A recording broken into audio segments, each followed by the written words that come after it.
नदी की कलकल, भंवरों की गुंजन, पवन की सनसन और पक्षियों की चहक में जो मधुर संगीत है, मैं ही उसका संगीतकार हूं। मैं ओंकार हूं।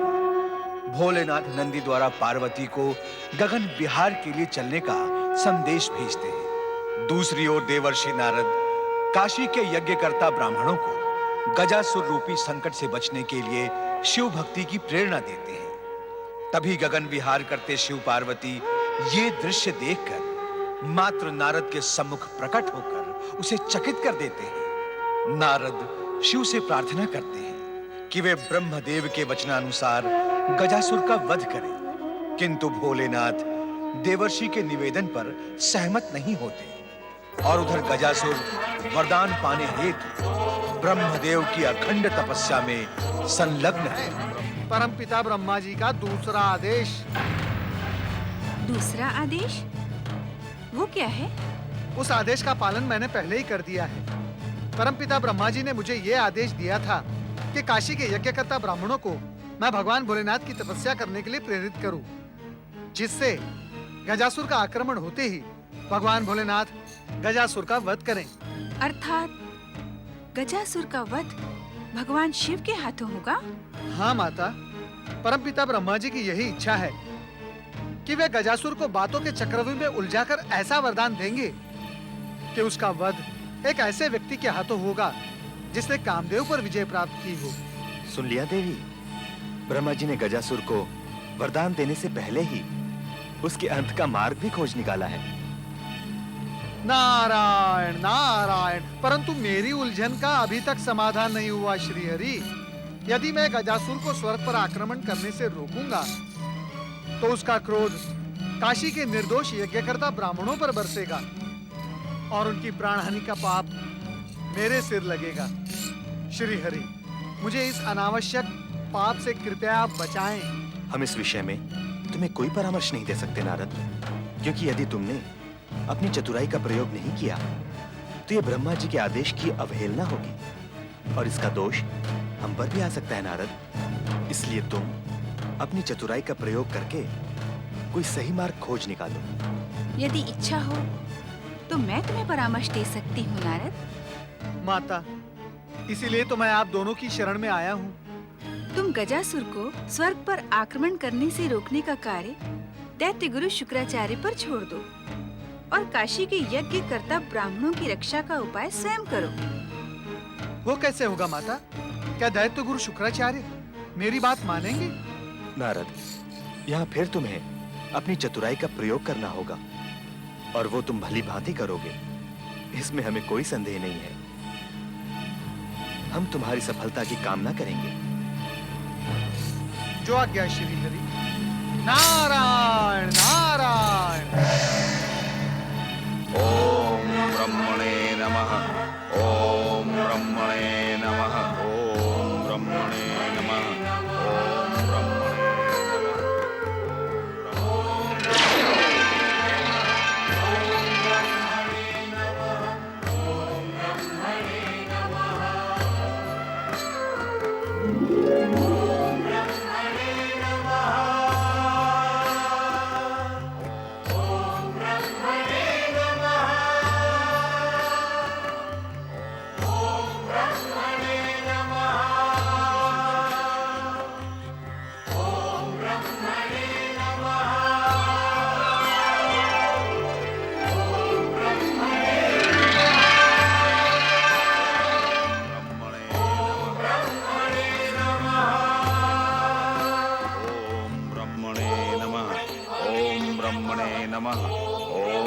गजासुर, हम तुम्हारी कठोर तपस्या से प्रसन्न हैं। आंखें खोलो गजासुर। ओम ब्रह्मणे नमः। आंखें खोलो गजासुर, हम तुम्हारे समक्ष प्रकट हुए हैं। आंखें खोलो गजासुर।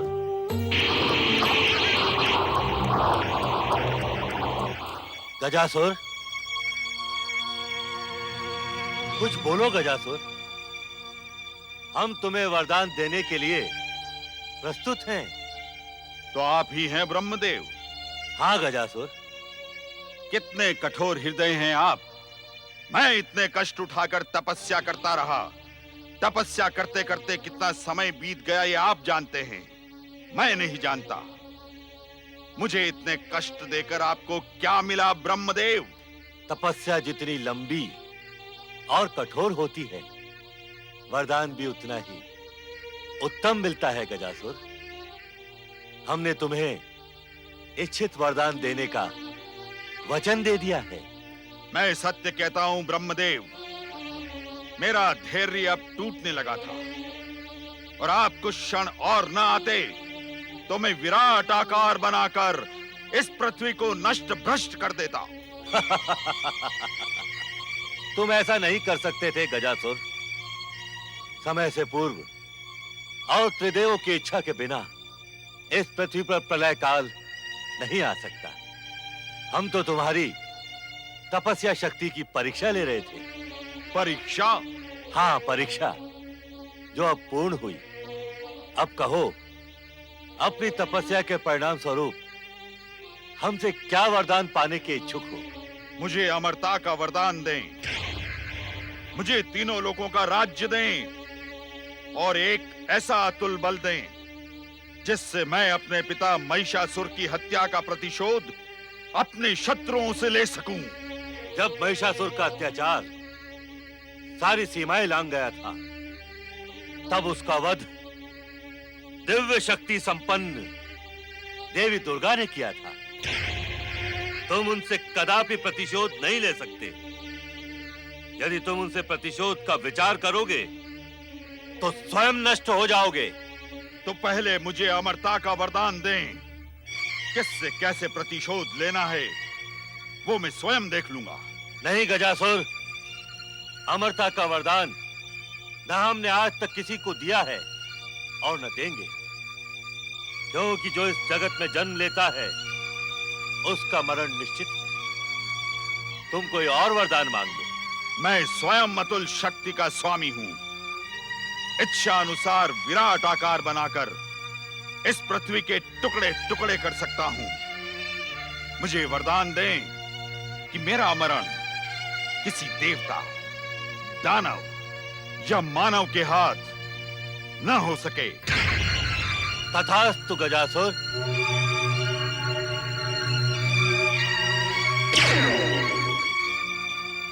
हम तुम्हें वरदान देते हैं कि तुम किसी देवता, दानव या मानव के हाथों नहीं मरोगे। ब्रह्मदेव, धन्य है आपकी बुद्धि। तुम हंस क्यों रहे हो गजासुर? और हमारी बुद्धि की इतनी प्रशंसा क्यों कर रहे हो? ब्रह्मदेव, जब मैं किसी देवता, दानव या मानव के हाथों नहीं मारा जा सकता तो अमर हुआ या नहीं? आपने अपने शब्दों में हेर फेर करके मुझे अमरता का वरदान दे ही दिया है।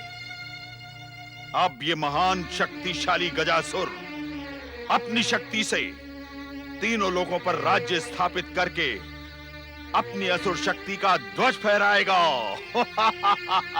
हमारा वरदान अभी पूर्ण नहीं हुआ है गजासुर। अर्थात क्या आप अधूरा वरदान भी देते हैं?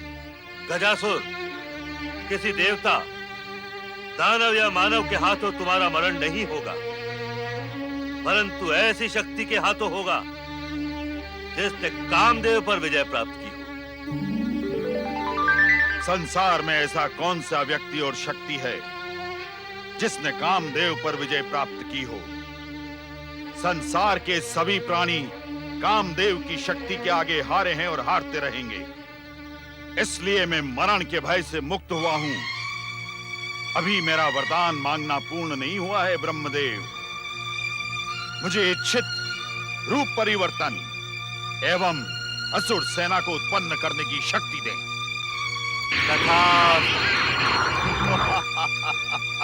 मेरी तपस्या सफल हुई। अब आप जा सकते हैं। तुम्हारा कल्याण हो गजासुर।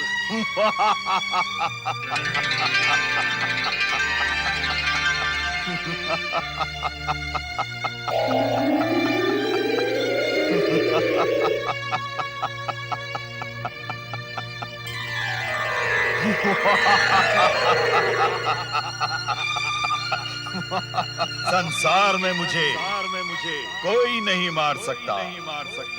मैं अमर हो गया। पहले मैं पृथ्वी पर असुर शक्ति का साम्राज्य स्थापित करूंगा। फिर स्वर्गलोक पर मेरा अधिकार होगा। फिर देवता मेरा कदापि सामना नहीं कर पाएंगे। कहाँ है दैत्य गुरु शुक्राचार्य? मैंने कठोर तपस्या करके ब्रह्मा से अमरता का वरदान पा लिया है। अब मुझे कोई नहीं मार सकता।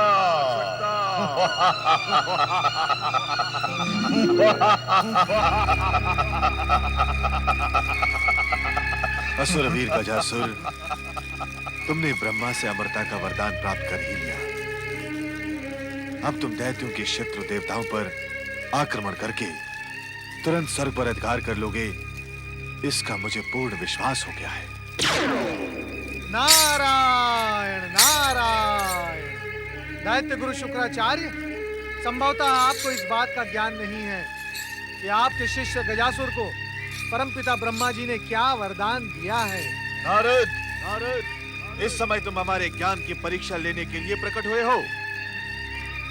गजासुर हमारी आज्ञा और आदेश लेकर ही तपस्या करने के लिए गया था। उसने शब्दशः वही वरदान मांगा होगा जो वरदान मांगने के लिए हमने उससे कहा था। दैत्य गुरु, इसी बात का तो दुख है कि गजासुर वरदान मांगते समय आपकी सीख भूल गया और छल का आखेट हो गया। भारत, अपने शिष्य गजासुर की निंदा सुनने के लिए हमने तुम्हें यह आमंत्रित नहीं किया था।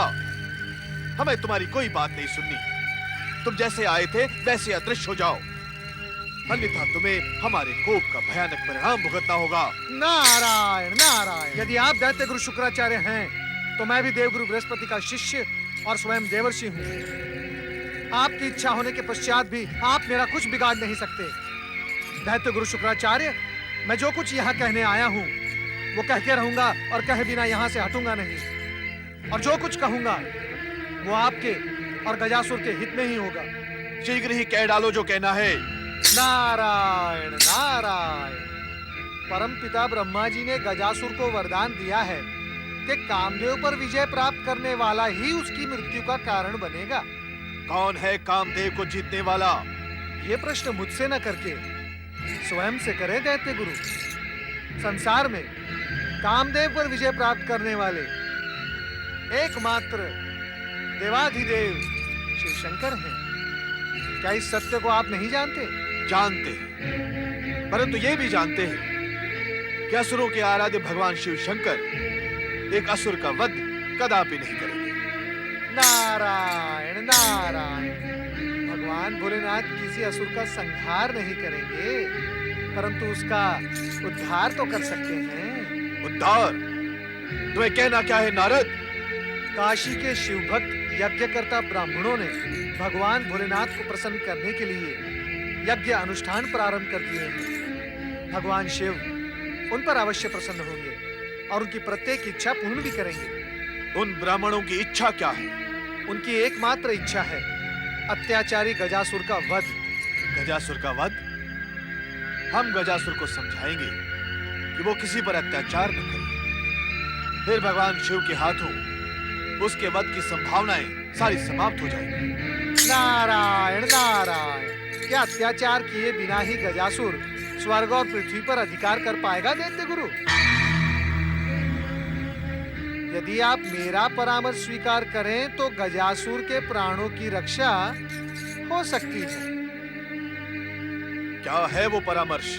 आप शिष्य गजासुर से कहें कि काशी की यज्ञकर्ता ब्राह्मणों का यज्ञ पूर्ण ही ना होने दे, किसी भी प्रकार विघ्न बाधा उत्पन्न करके भगवान भोलेनाथ के प्रसन्न होने का मार्ग अवरुद्ध कर दें। न भगवान भोलेनाथ प्रसन्न होंगे, न ब्राह्मणों की इच्छा पूर्ण होगी। नारायण नारायण। कहीं इस परामर्श के पीछे तुम्हारा कोई निजी स्वार्थ तो नहीं है नारद? दैत्य गुरु, नारद निजी स्वार्थ के लिए कभी कोई कार्य करता ही नहीं। जो भी कार्य करता है अन्य की भलाई के लिए। और यहाँ अन्य की भलाई ये है कि गजासुर के प्राणों की रक्षा के साथ साथ निर्दोष प्राणियों की भी रक्षा हो। और उसका एकमात्र उपाय ये है कि भगवान भोलेनाथ के कोप से बचना। और भगवान भोलेनाथ के कोप से बचने का एकमात्र उपाय ये है कि ब्राह्मणों का यज्ञ पूर्ण ही ना होने देना। हम समझ गए नारद। इस बार तुम हमारे शुभ चिंतक बनकर आए हो। हम तुम्हारे इस परामर्श पर गहराई से विचार करेंगे। दैत्य गुरु शुक्राचार्य, कुछ ही समय में वरदानी गजासुर यहाँ आने ही वाला होगा। उसे उचित परामर्श देकर काशी भेजें और उसके कल्याण का मार्ग प्रशस्त करें। अब आप मुझे आज्ञा दें। नारायण नारायण।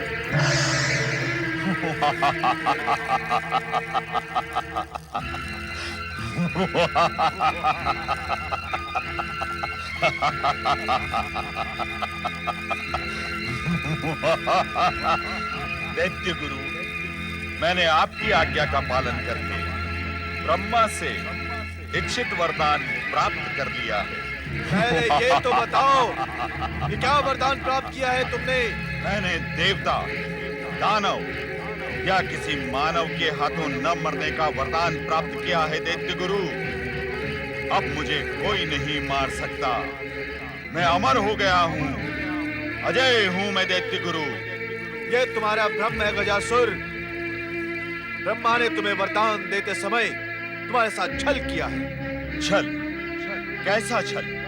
ब्रह्मा ने तुम्हें वरदान दिया है कि तुम्हें दानव, देवता या मानव नहीं मार सकता, परंतु ऐसा व्यक्ति मार सकता है जिसने कामदेव पर विजय प्राप्त की हो। ये बात आपको किसने बताई दैत्य गुरु?